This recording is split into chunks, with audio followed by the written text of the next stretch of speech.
ఓం శ్రీ కార్తీక దామోదర స్వామియే నమః. కార్తీక పురాణం 10వ అధ్యాయం. అజామిళ పూర్వజన్మ వృత్తాంతము.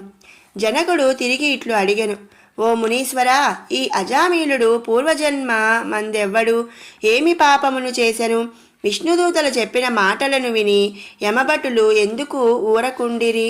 యముని వద్దకు పోయి యమునితో ఏమని చెప్పిరి? వశిష్ఠుడు ఇట్లు చెప్పెను, యమదూతలు విష్ణుదూతల మాటలు విని శీఘ్రముగా యముని వద్దకు పోయి సర్వ వృత్తాంతమును యమునితో చెప్పిరి. అయ్యా, పాపాత్ముడును దురాచారుడును నిందిత కర్మలను ఆచరించువాడును అగు అజామీలుడు తోడి తెచ్చుకొంటకు పోయినంతలో విష్ణుదూతలు వచ్చి మమ్మలను ధిక్కరించి అతనిని విడిపించిరి. మేము వారిని ధిక్కరించుటకు అసక్తులమై వచ్చితిమి అని చెప్పిరి.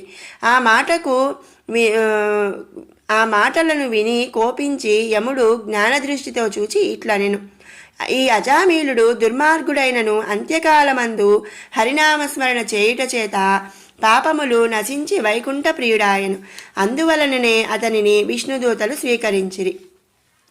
దుష్టాత్ములై మహిమను తెలుసుకొనక హరినామస్మరణ చేసినను పాపములు నశించును.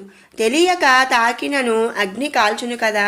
భక్తితో నారాయణ స్మరణం చేయువాడు జీవన్ముక్తుడై అంతమందు మోక్షమునందును. యముడిట్లు విచారించి ఊరకుండెను. అజామీలుడు పూర్వజన్మమున సౌరాష్ట్ర దేశమందు బ్రాహ్మణుడై శివార్చకుడుగా ఉండి శివద్రవ్యమును హరించుచు స్నాన సంధ్యలను విడిచి అన్యమానసుడై శివుని పూజించుచు శివునకు అభిముఖముగా కాళ్ళు చాపుకొని శయనించుచు ఆయుధపాణి అయి స్నేహితులతో కూడి నానాలంకార శోభితుడై స్వేచ్ఛా విహారములు తిరుగుచు బహుభాషి అయి మంచి యవ్వనముతో ఉండెను. ఆ ఊరిలో ఒక బ్రాహ్మణుడుండెను. అతనికొక రూపవతియు యవ్వనవతియు అగు భార్య కలదు. ఆ బ్రాహ్మణుడు దరిద్ర పీడితుడై అన్నము కొరకై పట్టణములు గ్రామములు పల్లెలు తిరుగుచు యాచించుచుండెడివాడు. ఒకానొకప్పుడు బ్రాహ్మణుడు సంపాదించిన ధాన్యాధికమును శిరస్సున ఉంచుకొని ఆకలితో ఇంటికి వచ్చి భార్యతో, ఓసి, నాకు ఆకలి కలుగుచున్నది, త్వరగా వంట చేయుము, ముందు మంచినీళ్ళిమ్ము, త్రాగి శాంతించెదను. భర్త ఇట్లెన్ని మారలు అడిగినా భార్య అతని మాటకు లెక్క చేయక పనులు చేయుచు జారుని మనస్సులో ధ్యానించుచు ఊరకుండెను. అంత భర్త కోపించి దండముతో భార్యను కొట్టెను. భార్య భర్తను పిడికిలితో గుద్దెను. తరువాత భర్త ఆ గృహమును విడిచి గ్రామాంతరము పోయి అచ్చట భిక్షమెత్తుకొని జీవించుచు భార్య సంగతిని గూర్చి చింతించుచుండెను.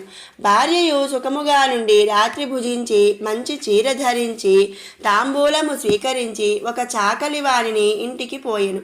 సుందరుడైన చాకలి వారిని చూచి రాత్రి నాతో సంభోగించమనెను. ఆ మాట విని వాడు, నీవు బ్రాహ్మణ స్త్రీవి, అర్ధరాత్రి వేళ మా ఇంటికి రావచ్చునా? మీరు గొప్ప కులమునందు పుట్టినవారు, మేము నిందితులము, కాబట్టి ఇట్టి సంపర్కము మీకు తగునా అని అడిగాడు.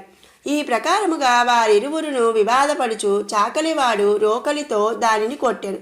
అదియు వానిని కొట్టి వానిని విడిచి రాజమార్గమున బోవుచుండగా పైన చెప్పిన శివార్చకుని చూచెను.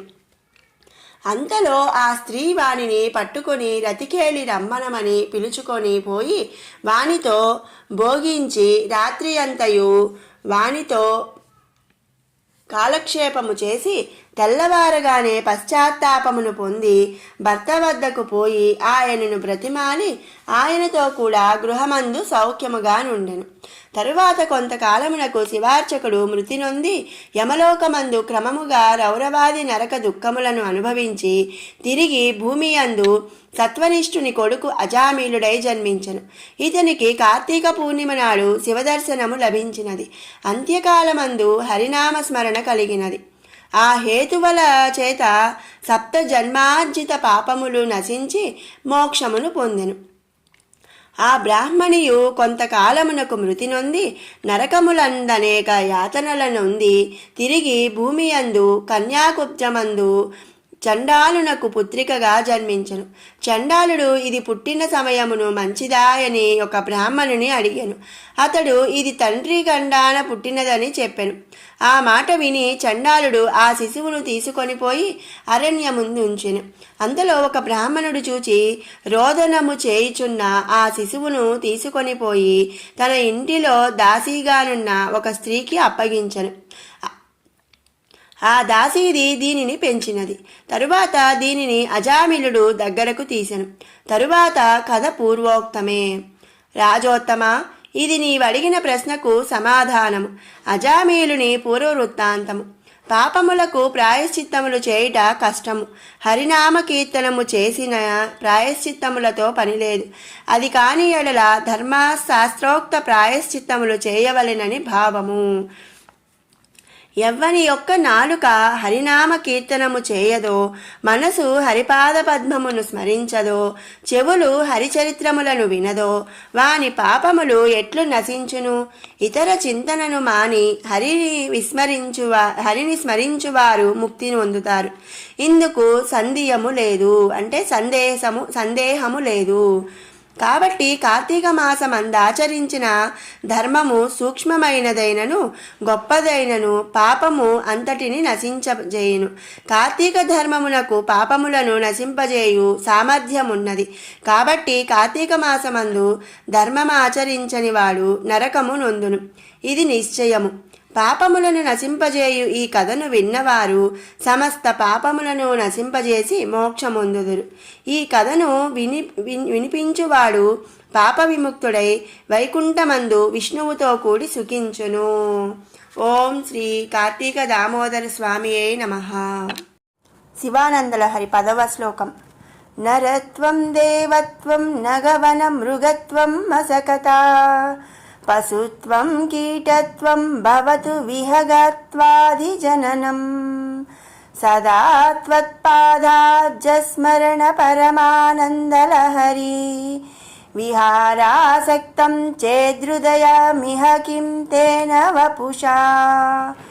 ఓ పరమేశ్వర, దేవ మానవ జన్మలు గాని, గిరివనాదులలో మృగజన్మ గాని, చీమ దోమ క్రిమికీటక పశు పక్ష్యాది ఏ జన్మ లభించినా లభించని కానీ నీ పాదారవింద సంస్మరణమనే పరమానంద ప్రవాహంలో విహరించగల ఆసక్తి కలిగితే చాలు. జన్మ ఏదైనా కూడా బాధ లేదు అని ఈ శ్లోకం యొక్క అర్థం.